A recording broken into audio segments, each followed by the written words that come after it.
నేను ఒక mobile phone కొన్నానండి. SIM card నా పేరు మీద ఉంది. నా సొంత డబ్బులతో రీఛార్జ్ కూడా చేసుకుంటున్నా. బ్యాలెన్స్ లేకపోతే నా అవుట్ గోయింగ్ కాల్స్ ఆపేయి. అది నీ వ్యాపార ధర్మం. కానీ ఎదుటివాడు నాకు చేసే కాల్ని పంపే మెసేజ్ని అడ్డుకోవడానికి నీకు అధికారం ఎవరిచ్చారు? నా ఫోన్ ఎప్పుడు మోగాలి, ఎప్పుడు మూగబోవాలి అని నిర్ణయించే యజమానివి నువ్వు ఎలా అవుతావు? ఇన్నాళ్ళు ఈ ప్రశ్న ప్రతి భారతీయుడు గుండెల్లో ఉందండి. కానీ కార్పొరేట్ కంపెనీల మాయాజాలం ముందు సామాన్యుడు మౌనంగా ఉండిపోయాడు. ఈ మౌనాన్ని బద్దలు కొడుతూ పార్లమెంటు సాక్షిగా టెలికాం దిగ్గజాల తీరుపై విరుచుకుపడ్డారు ఆమ్ ఆద్మీ పార్టీ ఎంపీ రాఘవ్ చద్దా. ఆయన సంధించిన 6 అస్త్రాలు ఈ దేశ టెలికాం వ్యవస్థను ప్రశ్నిస్తున్నాయి ప్రస్తుతం. ఒకప్పుడు మొబైల్ విప్లవం మొదలైనప్పుడు ఇన్కమింగ్ ఫ్రీ అని చెప్పి ఊరువాడ సిమ్ కార్డులు పంచారు. ఇప్పుడు మార్కెట్ మొత్తం గుప్పిట్లోకి వచ్చాక డబ్బులు కడితేనే కాల్ వస్తుంది అని కండిషన్లు పెట్టడం, ముమ్మాటికి వినియోగదారుని మోసం చేయటమే. ఫోన్ స్విచ్ ఆఫ్ కాలేదు, సిమ్ బ్లాక్ కాలేదు, మరి కాల్ ఎందుకు రాదు? ఇది టెలికాం కంపెనీల డిజిటల్ పెత్తనం తప్ప మరొకటి కాదు. దేశంలో 40% మంది సామాన్యులు రోజువారీ కూలీలు ఉన్నారు. వారికి ప్రతి నెల 300 రూపాయలు పెట్టి రీఛార్జ్ చేయటం భారమే. వారం రోజులు పని లేకపోతే రీఛార్జ్ ఆగిపోవచ్చు. అటువంటప్పుడు వాడికి పనిచ్చే యజమాని ఫోన్ చేసినా, ఇంట్లో ఉన్న ముసలి తల్లిదండ్రులు ఫోన్ చేసినా కలవదు అని రావటం ఎంత దారుణం అండి. ARPU అనే పేరుతో కంపెనీలు తమ లాభాలను పెంచుకోవటానికి పేదవాడి గొంతు నొక్కేస్తూ ఉన్నాయి. చాలా బాధాకరమైన విషయం. నేడు భారతదేశం డిజిటల్ ఇండియాగా మారింది. రేషన్ షాప్లో వేలుముద్ర పడాలన్నా, బ్యాంకు నుంచి డబ్బులు విత్డ్రా చేయాలన్నా, ఆధార్ అప్డేట్ కావాలన్నా ఓటీపీ తప్పనిసరి. ఇన్కమింగ్ సర్వీసులు నిలిపేస్తే ఆ ఫోన్కి మెసేజ్లు రావు కదా.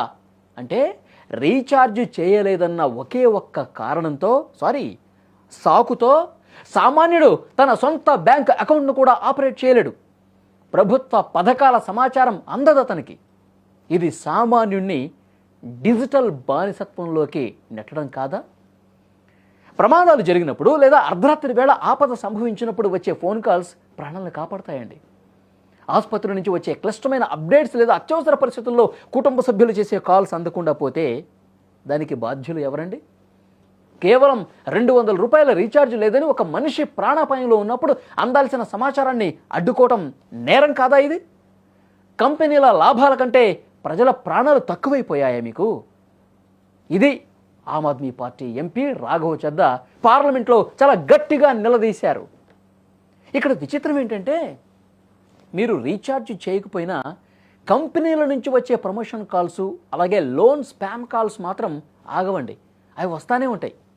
D&D రిజిస్టర్ చేసుకున్న సామాన్యుడిని వేధించే స్పామ్ కాల్స్ విషయంలో చేతులెత్తేసే కంపెనీలు అదే వినియోగదారుడికి అవసరమైన కాల్స్ విషయంలో మాత్రం ఎంత కఠినంగా వ్యవహరిస్తున్నాయి. డబ్బులు కడితేనే మనిషి మాట్లాడాలి, కట్టకపోతే మిషన్లు మాట్లాడతాయి అనే వింత పరిస్థితి నేడు నెలకొంది అంటే అసలు మనం ఏ సమాజంలో ఉన్నాం? కేంద్ర ప్రభుత్వాలు దీంట్లో మార్పులు చేయాల్సినటువంటి అవసరం లేదా? Telecom regulatory authority of India ఈ అరాచకాన్ని చూస్తూ ఊరుకోకూడదు కదా. సిమ్ యాక్టివ్గా ఉన్నంతకాలం కనీసం ఇన్కమింగ్ కాల్స్, SMS సదుపాయం ఉచితంగా ఉండాలి కదా.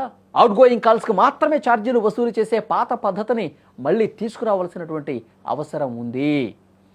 టెలికాం అనేది కేవలం లాభసాటి వ్యాపారం మాత్రమే కాదు, అది ఒక నిత్యావసర సేవ ప్రస్తుతం. ఈ దిశగా ప్రభుత్వం తక్షణమే చర్యలు తీసుకోవాలని రాఘవ్ చద్దా చేసిన డిమాండ్ ఇప్పుడు దేశవ్యాప్తంగా కూడా తీవ్రమైనటువంటి చర్చకు దారితీసింది. ఈ వీడియో మీద తప్పకుండా మీ అభిప్రాయాన్ని కూడా కామెంట్ బాక్స్లో తెలియజేయండి.